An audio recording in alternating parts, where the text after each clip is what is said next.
We ready to start? Geez, here I thought I was just going to, be in a classroom, and I got the lights, got cameras. I'm excited about this. My name's Jim Steffen, and I grew up in Finley. I'm going to give you a little background about my history of myself.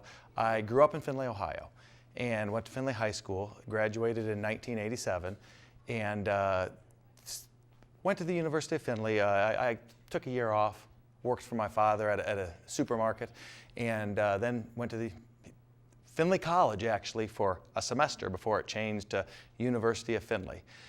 I started majoring in physical education because, I liked, when I was a kid, I liked working out. And, I did like gym class. That was my favorite class when I was through elementary school and junior high school.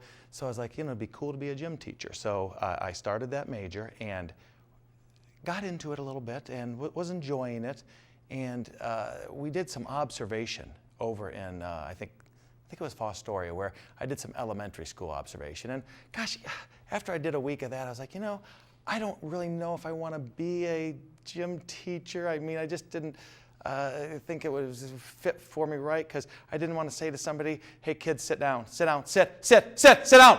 Or pass me the ball, put the balls down, put them down. So, you know what I'm saying? So I was like, maybe this isn't for me. So I went to a business major for like a semester. And I was like, oh boy, no way, this isn't for me either. But as I was in that business major here, personal training started to get bigger on the East and West Coast. You would hear about Madonna had a personal trainer, and so I looked into it, and I noticed there was a certification called ACE certification, American Council on Exercise. So, and I was already 3 years. I already had probably 3 years of physical education major. So I was into my anatomy and physiologies after I went from my business back to phys ed, because I was like, well, shoot, I'm in the biomechanics, exercise phys, anatomy, physiology, and I was like, I could really learn a lot. Because my personal training book that I was studying with, I was like, gosh, a lot of that stuff is in here. I can just take a long course on it and, really do good on this test. Got my certification, graduated from the University of Findlay here in 1994, worked at a local health club for a little bit, and wanted to get out. Was, in Findlay for, 24 years at that time, and I was ready to venture out a little bit, so applied for a job in Chicago called Homebodies, and it was a place where you would go travel around Chicago and personally train people in their homes, and I thought that was really cool. So I saw on the back of a fitness magazine and put my application in and called them up, and said, hey, I just wanted to let you know I submitted my app, and they're like, we're going to be hiring, we have your app, and maybe you can come in for an interview. Drove all the way to Chicago, did an interview, came back, didn't hear anything, and called them the next week, and we're still looking at their... You know what I did? I started calling them 2 or 3 times a week and just bugging them. And I tell you what, after they did offer me the job, they said, you got this job because of your perseverance. You were the only person that kept calling us. We were just like, we just give this guy the job so he stops calling. So take that in.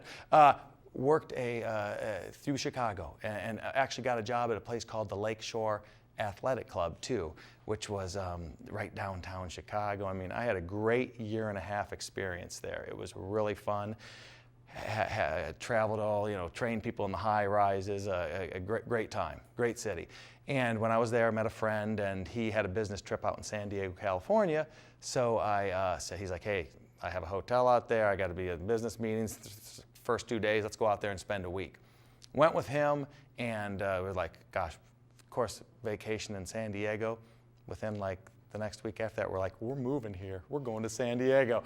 Picked up and moved 2 months later. Got a job out there. It was a brief time. Actually, I didn't like San Diego as much as the Midwest. Just missed the seasons and missed my family. So came back to Findlay. But when I was in Chicago, I noticed, hey, there's private training studios that these trainers were renting out. Smaller than this. And they were just doing personal private training in this small studio. And I was like, I'm going to go back to Findlay, and I'm going to look for a house with a 2-car garage, and I'm going to put a training studio in there. So in '97, I came back to Findlay and found a small house on Cherry Street, and which is by the park, Riverside Park, and there was a detached garage in the back. And bought the house, and my dad and I fixed it up, put mirrors in, bought some dumbbells, put a rubber floor in, made it look really cool. When you walked in, it looked bigger than what it was. Took an ad out in the paper and just said, hey, you know, I'm a personal trainer, and built my business inside of that 600 square foot 2-car garage, personally training people all day long. And what I noticed was some of my clients would hire me and they'd be with me forever. They would just stay with me, and they wouldn't, you know, they'd be like, Jim, I want you Monday, Wednesday, Friday at 9, because if I don't have you, I'm not going to do it. But I had a lot of clients that would hire me for 6 weeks because they were intimidated. They did not want to step foot in the YMCA or another health club. And so I would train them for 6 weeks. It's almost like give them fitness lessons. And I'd be like, hey, you're ready to go. They'd feel confident, maybe 3 months or so, where they could see some good results, learn the equipment, and then join the YMCA and feel good about themselves. And I was like, dang, I keep sending all my members away to join other clubs. So I expanded from my 600 square foot facility to 2,700 square feet. Can I keep telling this story, Sherry? Is that okay? Okay, 2,700 square feet. So then I was still doing personal training in there, but now, hey, when you got your fitness lessons, just join my gym and pay, you know, your monthly rent. And that went really good. A place opened, and the location that I am in now opened a few doors down, which is 6,500 square feet. So built up a nice clientele of members, stopped personal training because I was getting too many members in, and just had trainers working for me, and moved to my 6,500 square foot facility. And it was called Jim's Gym. So I owned Jim's Gyms from 1997 to 2007. But about 2005, I went out to a seminar in San Diego, California, and it was how to make $250,000 speaking to college students. This guy named James Malinchak. And I started before that, people, local, you know, Zonta, Flower, all these different, what's the word am I looking for? The different groups in Findlay, oh gosh, Rotary, stuff like that. They were having me in and, hey, Jim, do you have a 10 or 15-minute speech to do on fitness? And some of the elementary schools were wanting me to speak. So I was getting to these local little speeches. So I was like, man, I think I would like this motivational speaking. So I went out to this seminar in San Diego, California, and this guy really taught me a lot about speaking. And he said, it wasn't, hey, Jim, here's how to speak. It's how to market your speaking services. Because you could be a real crappy speaker, he said, but I'll get you hired once. Now, if you're a really good speaker, they're going to have you back and back over and over again. Went to this seminar, and he branded himself as America's #1 hottest young speaker. And he was speaking, he did the college circuit, and he was speaking all the time. So that next day, I was thinking about how I'm going to brand myself. And I'm like, America's Fun Fitness Coach. So I woke up the next morning, looked in the mirror and said, Jim, you're America's Fun Fitness Coach. Got all excited, called my mom up, and I said, Mom, guess what? Guess who you're talking to? America's Fun Fitness Coach. Called my wife at work, said, honey, I'm America's Fun Fitness Coach.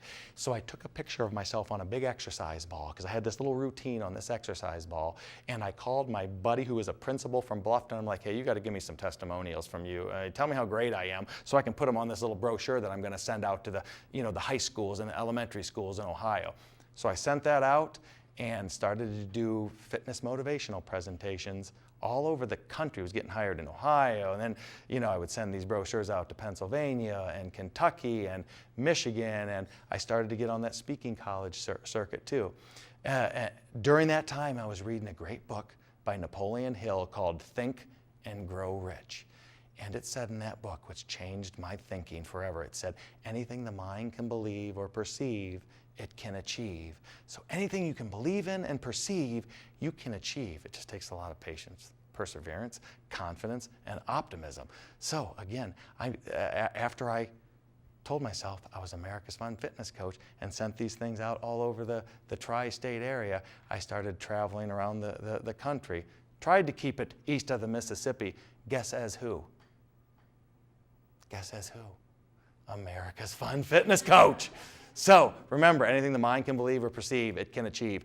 During my presentations, I started to change my whole training philosophy. My Jim's Gym had machines in it. It had treadmills. It had all of the elliptical trainers. It was packed full of these machines that I stopped believing in. So when I would give these motivational presentations to these schools or corporations, I would be like, hey, functional fitness, how the body moves, the squatting, the lunging, the pushing, the pulling, the bending, the twisting, do more functional movements. So I was actually talking out against my machines that were bolted to the floor on a fixed axis, which they're fine if you're doing it, but not the most effective exercise you can do. So I just like some lady I knew she wanted to buy my gym, so I sold my gym, Jim's Gym, in 2007. I had a 2-year non-compete, and I sold it when it was very successful. I figured, okay, 2-year non-compete, I sold my gym for X amount of money. I'm going to have this much money to live, so I can, work on my speaking career, and because that was really rising. Well, in end of 2007, beginning of 2008, the economy crashed. It was a horror. And it was like, okay, when the economy kind of crashes and the stock market's way low, people aren't looking for fitness motivational speakers, I found out real quick, to spend their money on. I mean, there was a lot of times throughout that first 3 months after I sold my gym, I would actually check the phone. I thought it was broken. I'd be like, oh gosh, the dial tone's still working, because no one was calling me. So I was like, okay, I thought I would have a little more money after tax season. Oh boy, wow, that was a big chunk. I never sold a business before. What should I do? I got to think on my feet a little bit here. Well, that summer, I remember seeing a picture of Paula Deen's Chicago-style hot dog that was in a magazine. And I was like, I normally don't eat hot dogs, but it had tomatoes on it. It was real colorful, had pickles. It was like, I could probably eat that on a wheat bun if it was a nice all-beef gourmet hot dog. So I started to buy these Chicago-style all-beef hot dogs and just serve them to my family, and I would make these Chicago-style hot dogs. And I like to entertain. My wife and I like to entertain at our house. So I was like, hey, everybody, happy hours Friday. And they would always get excited because we'd like to cook. What are we having, Jim? I'm like, we're having hot dogs. And people would be like, what? Hot dogs? You're kidding me. But these weren't normal hot dogs, okay? This was a celebration in a bun. Every morsel was a joy, because I would not just make these hot dogs. I would make every topping and condiment. And then I wrote out like 4 of my favorite hot dogs. One was called I named it the Finley dog, which was the Chicago-style hot dog. I had the BBC, the bacon, cheese, and barbecue sauce dog. And this is just for my friends that came over that night. I had the Rubio Colombian, which was like this Mexican salsa on there with barbecue sauce. And I had one more, the Old King coleslaw dog, coleslaw and coney sauce. And my grandfather had this famous coney recipe, if any of you guys like coney dogs. And so I would make this famous coney sauce. And at the end of the night, people that didn't eat hot dogs, they would come up to me, and my friends would be like, Jim, when you said hot dogs, we kind of got bummed out, because we always like your food you cook. They go, but I would eat these hot dogs. These were awesome. And then my one friend, and I'm still mad at him, my neighbor, said to me, he goes, Jim, you should build a hot dog cart and push it around downtown and sell hot dogs to all the marathon people. A light bulb went off in my head. Okay, so I actually started Googling hot dog carts. And I came across one that said, and now this is getting into the fall, I came across one that said, hey, build your own hot dog cart from material from Walmart and Lowe's for $500. So I ordered the DVDs. There was 9 DVDs of this guy building a hot dog cart in his garage. So I took my TV up in my garage, and because I had to borrow every single one of my tools. I was not a handyman. But the video, I could watch videos, because it said, okay, take your 8-foot board and cut it 2 feet. So I would pause it, take my 8-foot board and cut it 2 feet. I would press play again, and then, so I built this whole hot dog cart over about 2.5 months in my garage from December to February 1st. It was so much fun, and I learned so much that I built a second one. And I was like kicking off because I had a non-compete at this time.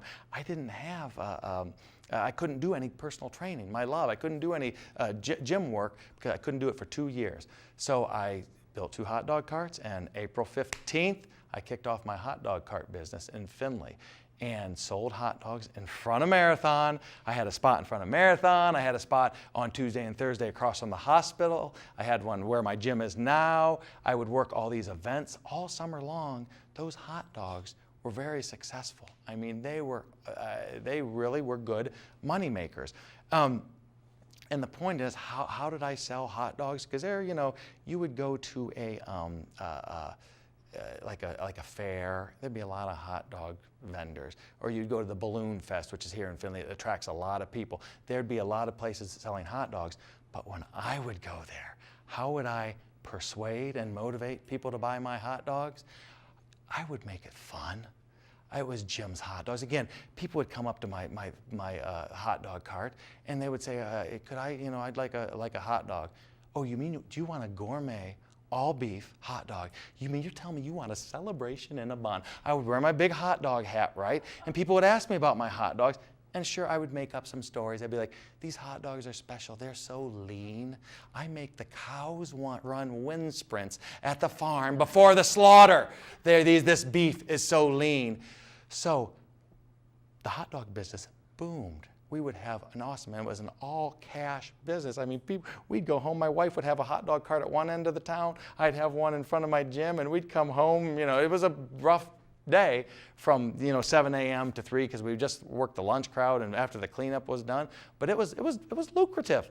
And then one of my dedicated customers said, "Jim, what are we going to do in the winter without your hot dogs?" So I always think if that person wouldn't have said that, I wouldn't have ended up opening a hot dog restaurant downtown Findlay on Sandusky Street. But I did open a small hot dog restaurant, which once I got into the restaurant, I thought really fast, okay, my non-compete's coming up in 6 months. The restaurant business is no fun whatsoever. I didn't like it as much. But again, it was successful. I made balloon animals there. I got enthusiastic. You want to persuade somebody to buy your product? You want to motivate somebody to want to come into your restaurant every day? Make it fun. Get enthusiastic about your product, because people are contagious to that enthusiasm. And people brought their kids from all over the place just to get a gourmet all-beef hot dog and a balloon animal. And again, I would wear my hot dog hat. I knew a couple magic tricks that when the kids would come in, I would show them a magic trick, because if I knew if I got the kids, where would they want to go every Saturday when their mom said, "Hey, you guys, we're going out to eat"? Jim's Hot Dogs. So I had a really nice business downtown in the hot dog restaurant. It just wasn't my passion. So immediately when my non-compete was up, I knew what I wanted to do. I wanted to open a boot camp type style class and do functional fitness. I wanted to have a big open room and not have hardly any machines, some heavy balls. I wanted some dumbbells. I wanted some kettlebells over here.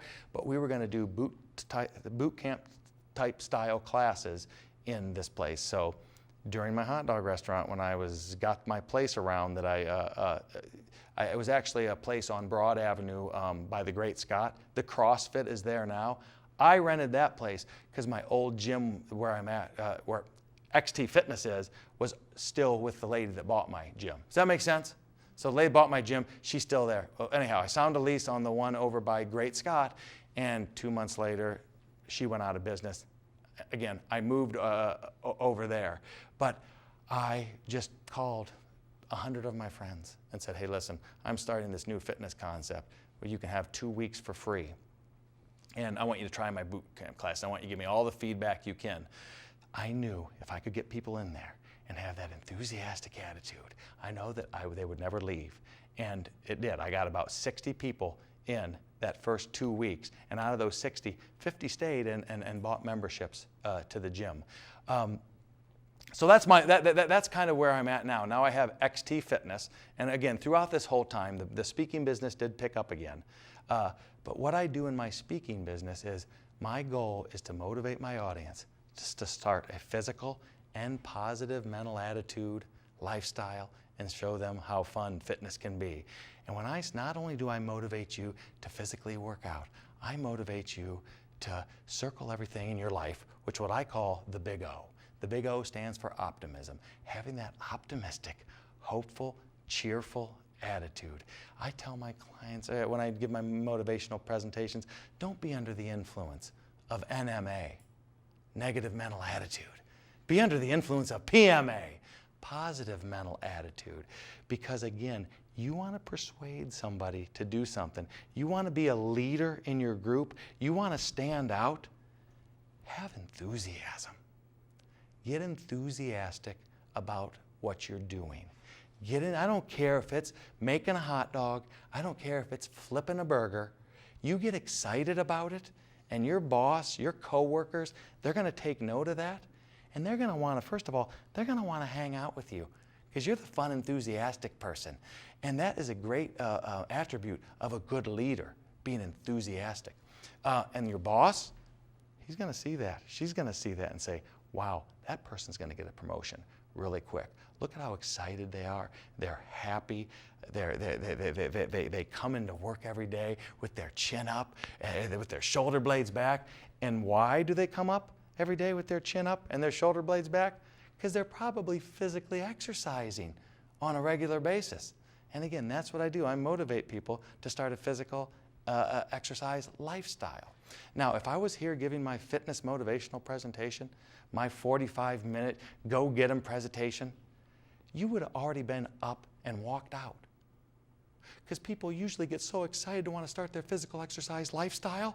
Once I start motivating them to do it, they usually can't curb their enthusiasm the full 45 minutes. You'd be up. You'd be out running right now. You'd be so excited. So, again, I coined myself as America's Fun Fitness Coach. And by the way, I was telling Sherry this earlier, that's Central and South America too. Do you believe you have America's Fun Fitness Coach here today? Confidence. With that said, confidence. I mean, I really firmly believe that I'm America's Fun Fitness Coach. I am confident that I do. I have belief in that. And that's another thing that whatever you do right now, Jake, he's the best. He's the best cameraman ever. He's got to believe it, you know?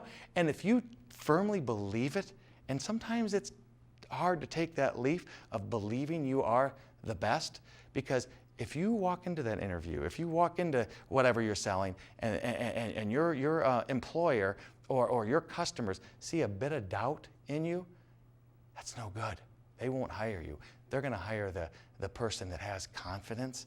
They're going to hire the person with an optimistic attitude. They're going to hire that person with enthusiasm.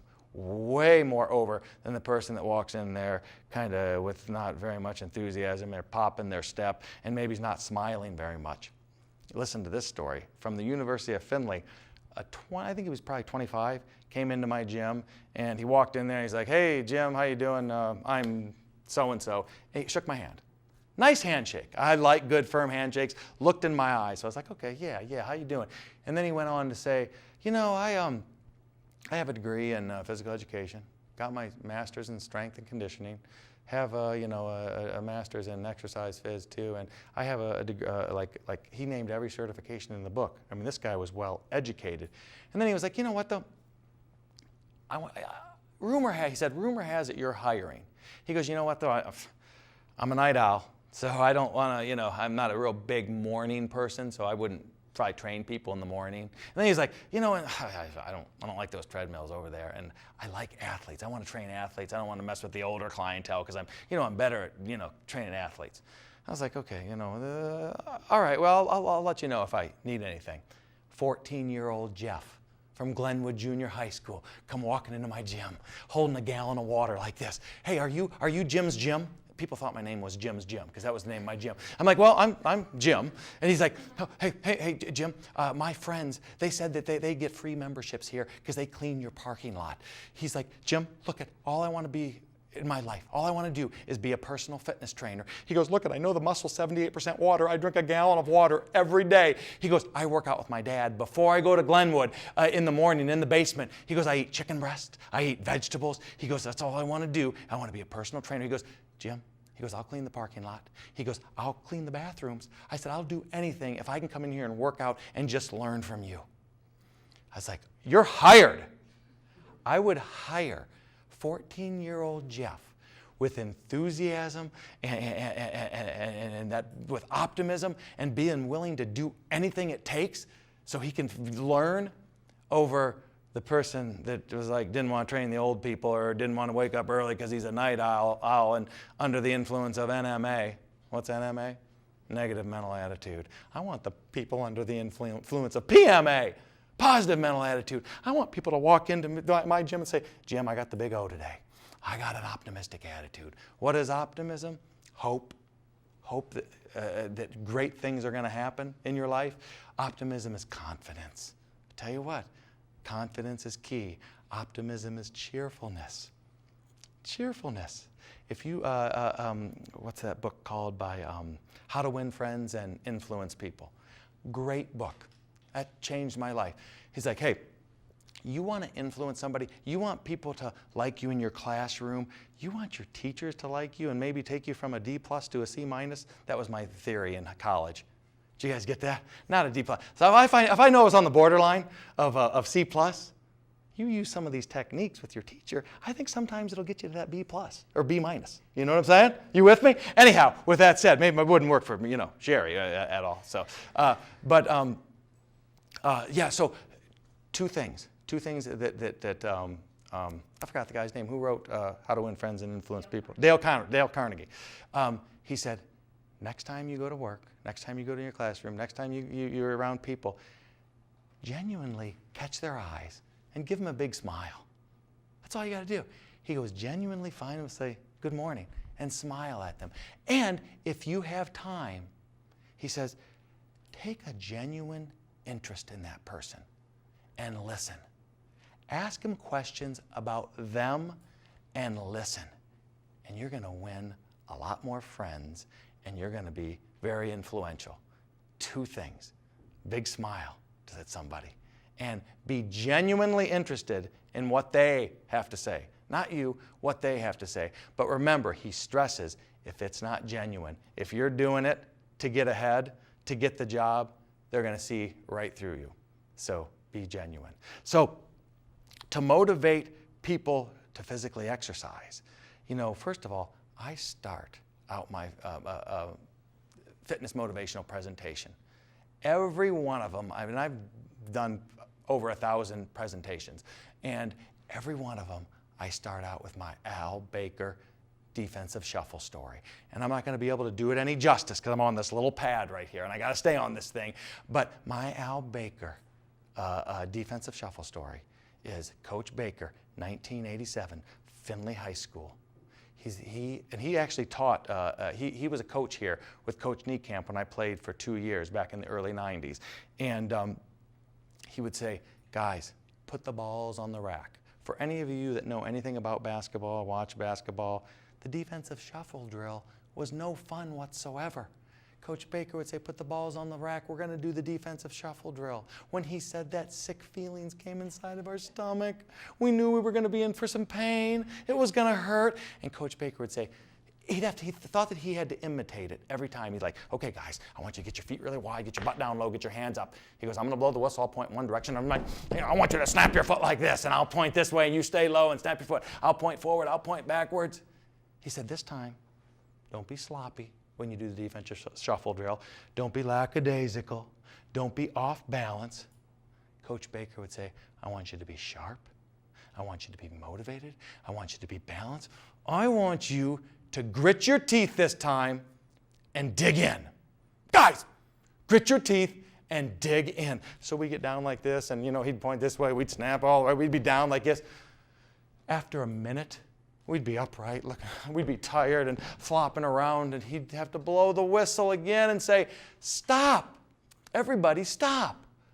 He'd be like, Doug, one of my teammates, Doug, I told you to keep your hands up here. They're flopping down here, Doug. You look sloppy. And then he'd say, Rick, another one of my teammates, your feet are together. What happened to the wide stance, Rick? You're off balance. And then he'd look at me and say, Jim. He'd go like this. Jim, why are you doing this? He'd say, Jim, you're lackadaisical. I had to go home and ask my mom what lackadaisical meant that night. It means lazy. Then Coach Baker would say, what did I tell you? I told you to be sharp. I told you to be motivated. I told you to be balanced. I told you to grit your teeth and do what? Dig in. Do what? Dig in. Do what? Dig in. Yeah. And then my presentation, that's how I start every one of my presentations. It's a little more dramatic.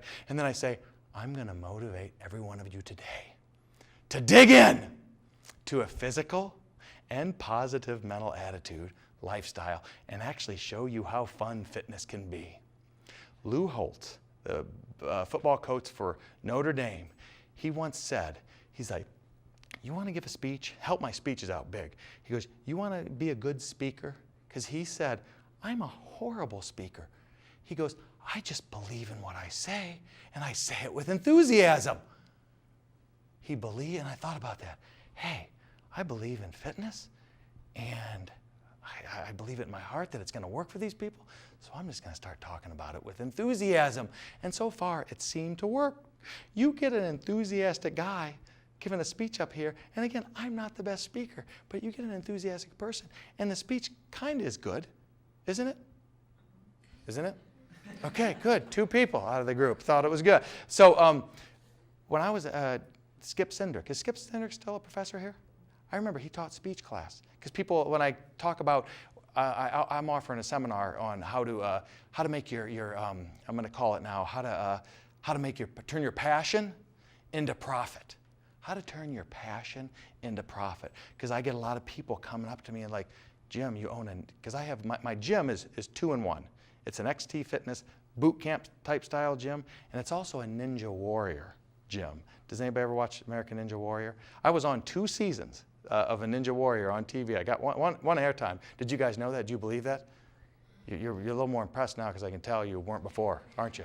Okay, anyhow, so I was on 2 seasons. So I get people calling me from all over the country. How do you make a ninja gym work? How do you do this, Jim? So finally, which is the 20th, which any one of you, we can talk about this after class, are welcome to come to this, how to make your passion a profit. So I'm actually having a 6-hour seminar on how to open in your own small business, whatever the small business is, or how to open your gym-ninja gym. Because I have people coming and asking me all the time, how are you going to do this? Anyhow, part of that part of that seminar is, hey, develop a 10 to 15 minute speech. Because that's free marketing.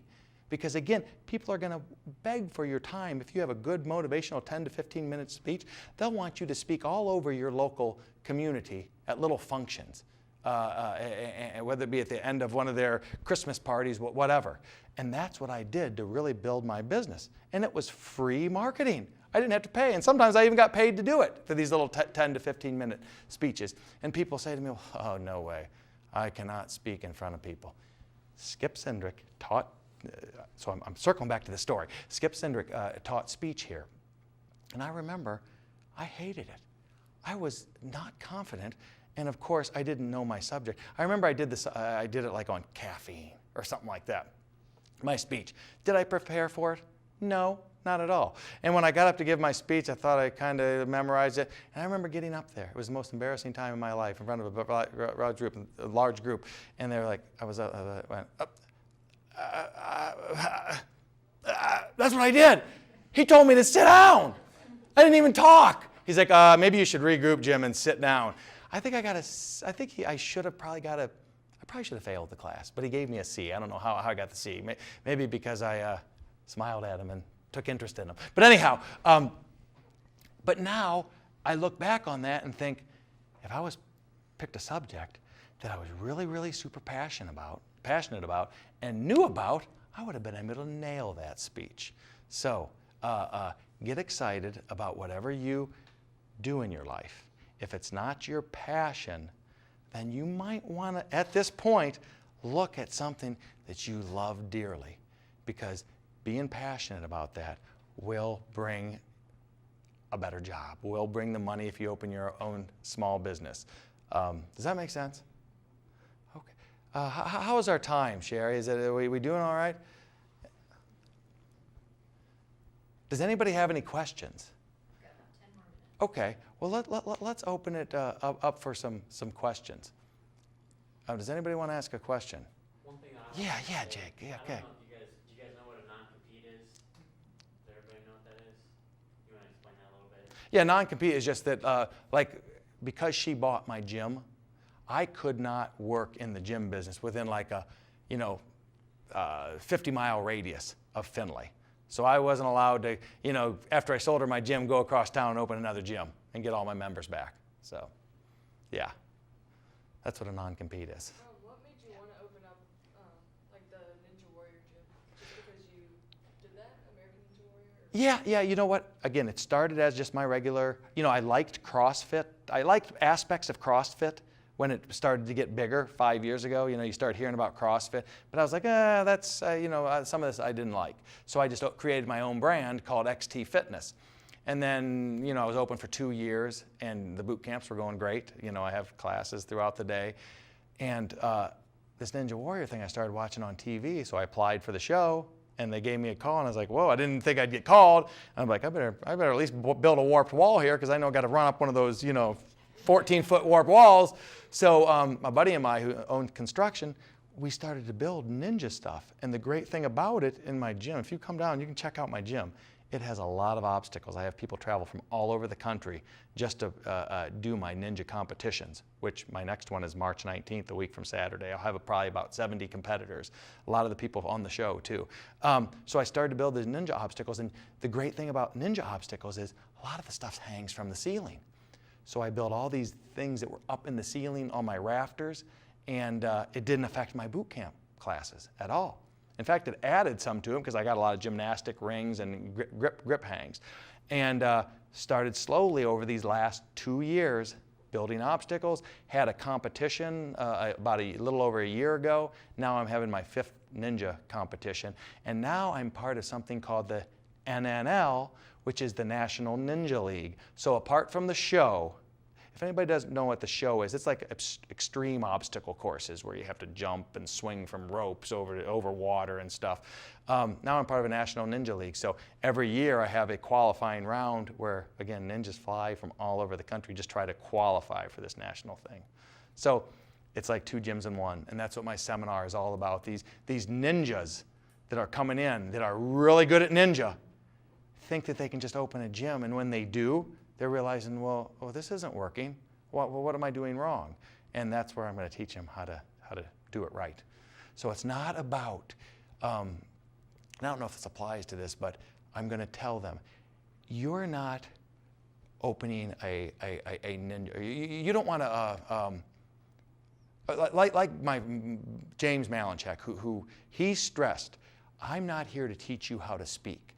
I'm not here to teach them how to be ninjas. He was here to teach me how to market my speaking services. I'm here to teach you how to market your ninja services. And here's how you have to do it. Can my gym survive on ninjas alone? Nope. I need my boot camp classes, which are my bread and butter. You know what I'm saying? So that question, that's more than you wanted to hear, isn't it? Okay. Just add something to that. Something that's unique about this particular gym, and I was a member of Jim's gym, and I'm also part of XT Fitness.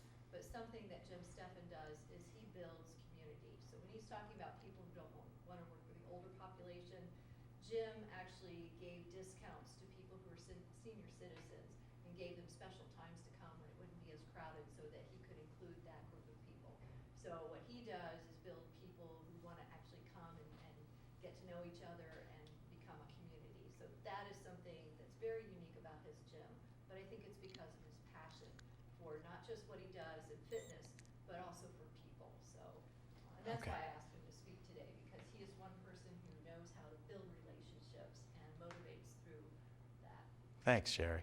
And to repeat that question, Sherry just said pretty much how great I am. No, I'm just kidding. She said about what I do is build community and camaraderie, and I can expand on that a little bit. I like acronyms. Like I have an acronym, my 5-step success program, because I learned long ago to get people motivated and keep them in my gym wasn't the fancy TVs, wasn't the new equipment. That had nothing to do with it. It was what was in them, and it was what was motivating from the outside, people. So 5-step success, I'm going to sacrifice, my acronym STEP, S-T-E-P-P, sacrifice, target or goal setting, enthusiasm, patience, and perseverance. And of course, I circle those 5 steps with the big O, optimism. Another acronym is RACES, R-A-C-E-S.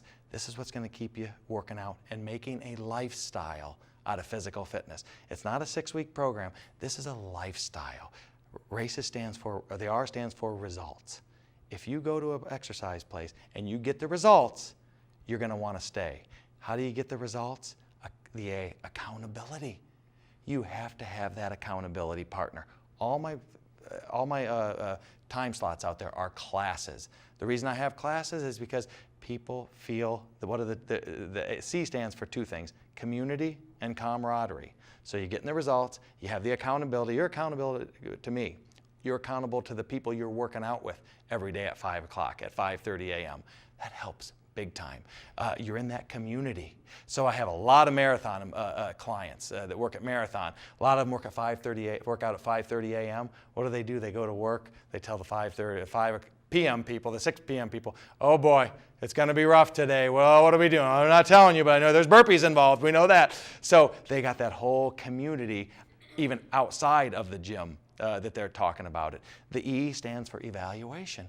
I evaluate my clients with either a tape measure, or I encourage them to go home, do a tape measure, look in the mirror every day. Don't worry about the scale for now, but that's something else. Because once you see the results, you get evaluated, you do the measurements a month later and you see an inch off your waist, you get excited and you want to keep going. The S is structure. Structure is key. If you work out regularly and you walk into the gym today and say, oh, let's see, I think I'll do those row of machines and I'm going to get on the treadmill and do 20 minutes. But if you walk into the gym and you say, okay, yesterday I did those row of machines. On that machine I did 80 pounds for 10, and I had 30-second rest, and I did it 3 times, and then I did 100 squats, and it took me 7 minutes to do those 100 squats, and then I did a mile in 17 minutes and 40 seconds on that treadmill. I'm going to try to beat that today. If you do that, your results, you're going to see better results.